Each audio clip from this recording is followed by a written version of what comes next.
Assalamualaikum warahmatullahi wabarakatuh. Dengan saya Rudi Prima Resda. Pada pertemuan kali ini kita akan mencoba membahas mengenai konversi dari Nextmark dan Prefix ataupun konversi dari Prefix ke Nextmark. Yang mana pemahaman Nextmark dan Prefix ini akan menjadi dasar ketika kita mau mempelajari tentang subnetting. Untuk merefresh kembali, maka ada IP address ya, yang mana IP address ini merupakan alamat logik dari suatu device ya yang mau terhubung ke suatu jaringan. IP address ini berbentuk angka yang terdiri dari 4 bagian ya, dari 4 bit ya, yang mana setiap bit itu terdiri dari 8 bit ya, sehingga kalau dijumlahkan, jumlah dari IP address itu terdiri dari 32 bit. Kalau kita analogikan, IP address itu merupakan nama dari siswa ya, nama dari siswa atau nama dari mahasiswa, sementara subnet emas itu merupakan kapasitas dari ruang kelas. Jadi nanti yang menentukan banyaknya siswa yang ada pada satu ruang kelas itu adalah subnet emas, atau yang menentukan banyaknya IP yang berada pada satu kelas tersebut, maka yang menentukan adalah nanti subnet emas. Dan ada namanya default gateway. Default gateway ini dianalogikan sebagai pintu ruang kelas. Jadi kalau suatu IP address ingin berkomunikasi dengan IP address yang lain yang berbeda kelas, maka dia harus memiliki default gateway agar bisa saling berkomunikasi, atau disebut juga dengan pintu ruang kelas. Kalau kita lihat secara lebih dalam, di sini ada namanya gateway, ada broadcast ID, dan ada IP address, dan ada subnet mask, dan ada network ID. Kita akan coba jelaskan satu persatu. Yang mana IP address ini diilustrasikan sebagai nama siswa, dan yang menentukan kapasitas banyaknya siswa yang berada pada satu ruangan kelas, maka disebut ditentukan oleh namanya subnet mask ya.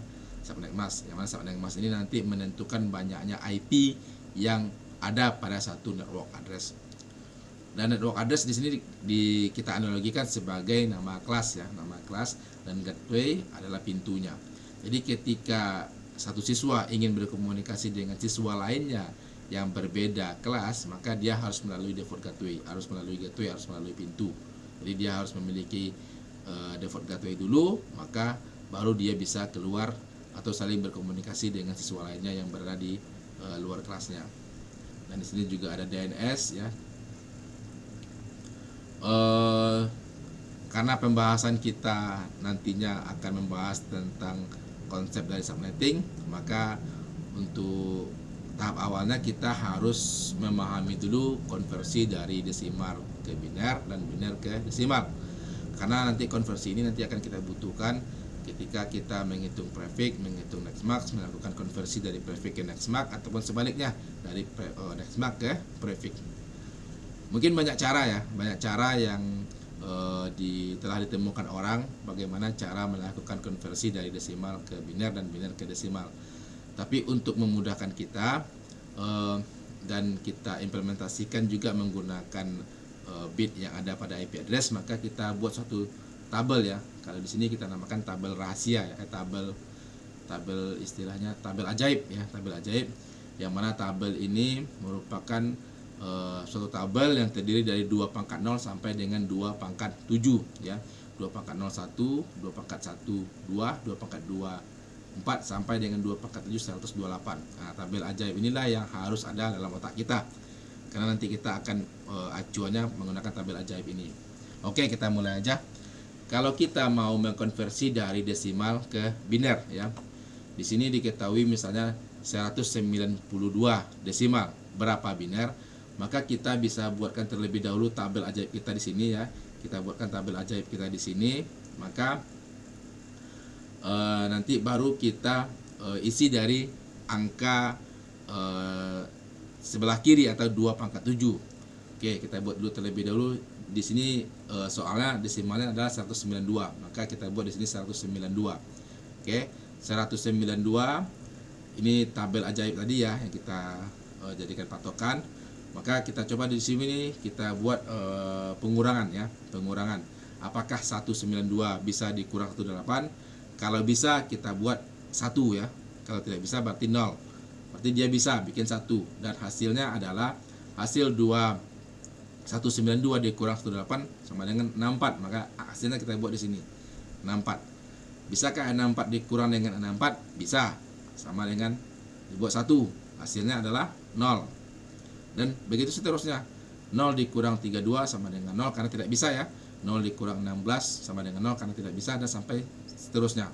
Sehingga kita dapatilah konversi dari desimal 192 ke dalam biner, maka jadinya adalah 11000000. Nah, ini dia hasilnya. Sangat gampang bukan? Lalu kita ambil contoh lagi. Ketika ada soalnya desimalnya adalah 31, kita mau melakukan konversi ke dalam bentuk biner. Bisakah? Bisa. Misalnya 31, kita tetap menggunakan tabel ajaib tadi ya. 31 dikurang 128 tidak bisa, maka kita buat 0. 31 dikurang 64, maka kita buat 0. 31 dikurang 32 tidak bisa, maka kita buat 0. 31 dikurang 16 bisa, kita buat 1, hasilnya adalah 15. 31 dikurang 16 hasilnya 15. 15 dikurang 8 bisa, kita bikin 1, hasilnya adalah 7. 7 dikurang 4 bisa, kita buat 1, hasilnya adalah 3. 3 dikurang 2 bisa, hasilnya adalah 1. 1 dikurang 1 bisa, hasilnya adalah 1. Dan didapatilah, makanya ketika 31 desimal kita konversi ke dalam bentuk biner adalah 0001.1111. Oke. Berikutnya kita lakukan konversi dari biner ke desimal. Sebenarnya caranya sama dengan dari desimal ke biner. Kalau di sini yang diketahui binernya, yang ditanya adalah desimalnya. Maka bisa kita buatkan dulu ya, kita tetap menggunakan tabel ajaib tadi ya. Kita buatkan dulu binernya adalah 10101100. Kita buat 10101100. Oke, kita buat tabel ajaibnya. Lalu kita lakukan pengkalian. Ketika 1 dikali 128 maka hasilnya adalah 128. 0 dikali 64 hasilnya 0. Kan setiap bilangan yang dikalikan dengan 0 hasilnya adalah 0. Maka yang ada angka satunya di sini, maka dia akan mengena angka yang di tabel ajaib tadi.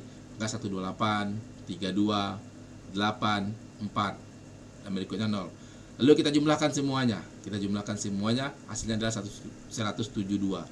Maka ketika ditanya soalnya binernya adalah 1010.1100, berapa konversi ke desimalnya adalah 172. Oke, kita lakukan lagi contoh soal agar bisa lebih memahami. Ketika ditanya binernya adalah 1100.1001, maka kita tetap menggunakan tabel ajaib tadi. Lalu kita buatkan di sini hasil binernya. Lalu setiap angka 1 mengena ke angka tabel ajaib tadi ya, 128, 64, ini kan 0, berarti 0 semua, 0, dan di sini 1. Lalu kita jumlahkan. 1 ditambah 64 sama dengan 65, 65 ditambah 128 sama dengan 193. Ya, maka kita coba, maka hasilnya adalah konversi dari biner ke desimal 11000001 adalah 193. Lalu kita lakukan setelah kita memahami konversi, bagaimana melakukan konversi dari biner ke desimal, dari desimal ke biner, maka kita bisa melakukan konversi dari nextmark ke prefix ataupun prefix ke nextmark. Karena konsepnya kita sudah memahami. Sebelumnya saya ulang lagi, nextmark ini adalah subnextmark ini adalah merupakan sesuatu hal yang nanti membatasi banyaknya IP pada satu network ya. Jadi ketersediaan IP dalam satu network itu tergantung dari nextmark dan prefixnya. Oke. Sekarang kita lakukan konversi dari nextmark ke prefix ya. Nextmark itu nilai maksimalnya adalah 255 karena satu bit tadi terdiri dari 8 bit ya. Ketika satu bit ini adalah angka 1 semua kan 8 nih. Maka jumlah total kesemuanya adalah 255 karena di sini terdapat 2 pangkat 0 sampai dengan 2 pangkat 7 yang ini. Nah, ini tabel ajaib tadi ya. Tabel ajaib ini kalau kita jumlahkan semua ini nanti maka dia akan menjadi jumlahnya adalah 255 ya, kalau satu semua ya. Maka di sini diketahui nextmarknya adalah 255. Berapa prefixnya?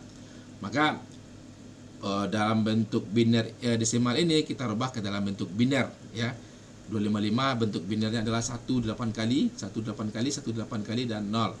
Maka prefix ini adalah penjumlahan bit 1 pada next mark-nya.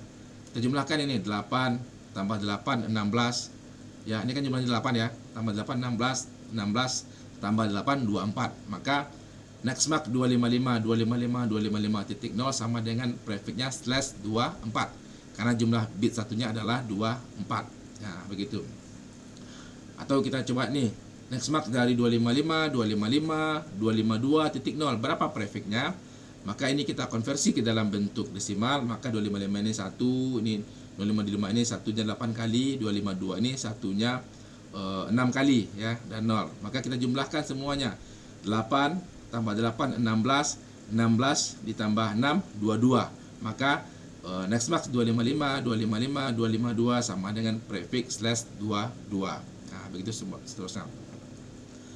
Lalu kita bisa menentukan berapa hostnya, karena tadi kan dijelaskan ya, fungsi dari next mark dan prefix ini adalah membatasi berapa jumlahnya IP yang ada pada satu network. Jadi kalau prefix /24 atau next mark 255 255 255.0 ini, maka jumlah hostnya adalah 2/8 ya, sama dengan 256. Nah, jadi jumlah host pada prefix 24 ini adalah 256 ya. Kenapa di sini 8 ya? Muncul pertanyaan kenapa di sini 8? Karena 8 ini merupakan jumlah bit nolnya ya. Kalau prefixnya 24 berarti bit nolnya itu ada 8 ya. Maka di sini 2/8 sama dengan 256. Kalau yang /22 ya, berapa bit nolnya? Kita tengok di sini bit nolnya ada 10. Berarti 2/10, 1024 jumlah hostnya. Ini juga kalau dia /prefix pangkat 8 atau 255.0.0.0 berapa jumlah bit nolnya? Bit nolnya ini adalah 1, 8 tambah 8 16 tambah 24 berarti 2/24. Jadi 16 juta sekian. Jadi itulah ya. Jadi di sanalah fungsinya nanti. Di sanalah kenapa bisanya prefix atau next mark itu membatasi jumlah host yang tersedia. Lalu kita coba melakukan konversi dari prefix ke next mark. Sebenarnya caranya sama ya, cuma kebalikannya aja. Kalau di sini diketahui /27 ya, maka next mark-nya adalah kita buat jumlah bit satunya menjadi 27. Di sini kita bikin 8, bikin 8, bikin 8, baru 24 ya, dia 27. Di sini 27 maka ditambah 3 lagi. Nah, lalu kita jumlahkan. Jadi next mark-nya adalah 255, 255, 255, 224. Kita konversi ya. Kita konversi dari desimal dari biner ke desimal. Maka prefix /27 itu sama dengan next mark-nya adalah 255, 255, 255, 224. Cukup mudah bukan? Nah, semoga dari pemaparan ini kita bisa paham ya, bagaimana sih ternyata si next mark ini bisa membatasi IP yang tersedia pada satu network, dan bagaimana cara melakukan konversi dari prefix ke next mark ataupun dari next mark ke prefix ya. Cukup sekian. Assalamualaikum warahmatullahi wabarakatuh.